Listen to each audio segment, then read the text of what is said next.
ایک انہوں نے کہا کہ اگر یوں کوئی منت مانے کہ اللہ تعالیٰ تو فلاں کو ہلاک کر دے تو میں صدقہ کروں گا، یہ منت ماننا ٹھیک ہے؟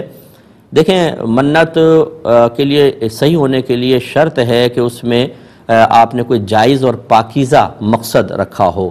یہ کوئی شرعی منت نہیں ہے دوسروں کو ہلاک کرنے کی. اور فرض کر لیں اگر وہ اللہ کا محبوب بندہ ہے، آپ نے تو اپنی دشمنی، ذاتی دشمنی میں ایسا کیا ہوگا، کیونکہ دین کے لیے تو کوئی شاید ہی ایسا کرے، لیکن ذاتی دشمنی کے تحت کیا ہوگا.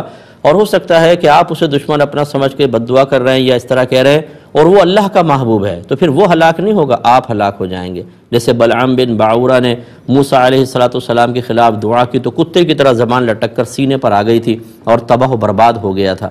اسی طرح جنہوں نے نبی کریم صلی اللہ علیہ وسلم کے خلاف بد دعائیں کرنے کی کوشش کی، وہ ہلاک و برباد ہوئے.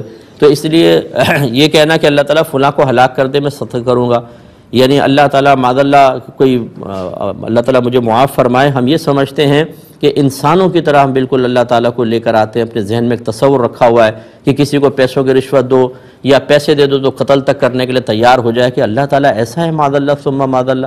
اللہ تعالیٰ اپنے بندوں سے بڑی محبت فرماتا ہے، جیسے وہ آپ سے محبت کرتا ہے، مجھ سے محبت کرتا ہے، ہماری نافرمانیوں ہماری کوتاہیوں کے باوجود ہمیں نعمتیں دیتا ہے، ایسے ہی دوسرا بھی تو اس کے لیے ہے.